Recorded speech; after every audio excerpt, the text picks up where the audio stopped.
तो कच्चे तेल में बहुत कुछ हो रहा है, 3 महीने की ऊंचाइयों पर पहुंच चुका है। और क्यों इतना उबाल है कच्चे तेल में, इतनी तेजी क्यों, जिससे हमें डर लग रहा है, और क्या कुछ बढ़ सकता है कच्चा तेल, ये सारी डिटेल्स लेकर हमारे साथ जुड़ रही है नेहा।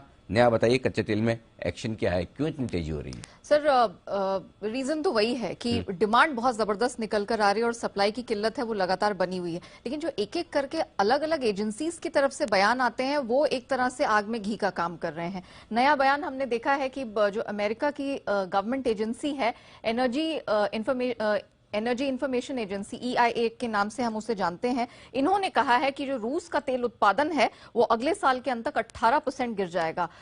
इनकी जनरली कैपेसिटी हमेशा रशिया की रही है, क्योंकि बड़े उत्पादकों में से, एक्सपोर्टरों में से आया है, तो 120 लाख बैरल प्रतिदिन के लिहाज से पहले उत्पादन करते थे वॉर से पहले, वो घटकर 113 लाख बैरल पर आया। अब लगता है कि ये 93 लाख बैरल प्रतिदिन के भी नीचे चला जाएगा। ये एक चिंता का विषय है।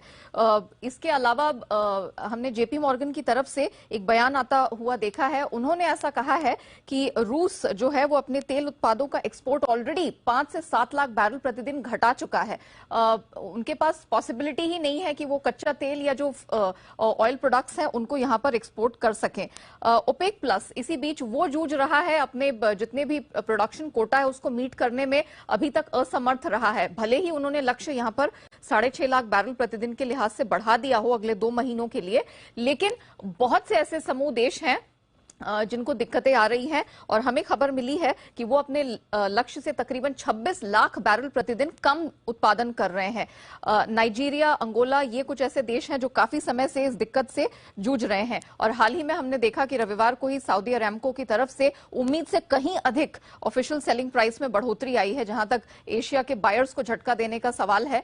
तो ये कुछ तमाम फैक्टर्स रहे हैं जिसकी वजह से स्ट्रेंथ देखने को मिली है। और उसके बाद आउटलुक लगातार बड़े बड़े इन्वेस्टमेंट बैंक और ट्रेडर्स बढ़ाते चले जा रहे हैं। बार्कलेज ने कहा है कि वो गोइंग फॉरवर्ड रशिया का जो तेल उत्पादन है 15 लाख बैरल प्रतिदिन तक नीचे गिरता हुआ देख रहे हैं।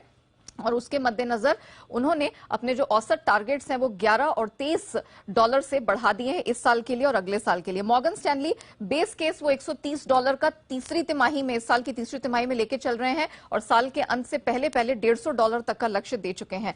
सिमिलरली गोल्डमैन सैक्स की तरफ से भी पहले 135 डॉलर का वो टारगेट दे रहे थे, बढ़ाकर अब 140 डॉलर कर दिया है। जेपी मॉर्गन की बात करें, इन्होंने भी अपने कच्चे तेल पर जो औसत का लक्ष्य है वो बढ़ा दिया, 114 डॉलर के नीचे आता हुआ वो कच्चे तेल को अब नहीं देख रहे हैं। सिटी ने गोइंग फॉरवर्ड अपने जो एवरेज क्रूड ऑयल का फोरकास्ट है उसको बढ़ा दिया है। और इसके अलावा एक दुनिया के दिग्गज कमोडिटी ट्रेडर हैं ट्राफिगरा, उन्होंने कहा है कि इतना बड़ा हम सप्लाई शॉक देख रहे हैं कि 150 डॉलर क्या उसके ऊपर भी कच्चा तेल अगर साल के अंत तक निकल जाए तो हैरानी की बात नहीं होगी। तो ये है सारे के सारे रीजंस जिसकी वजह से कच्चे तेल में तेजी, किसी को 140 गोल्डमैन को, 150 मॉर्गन को।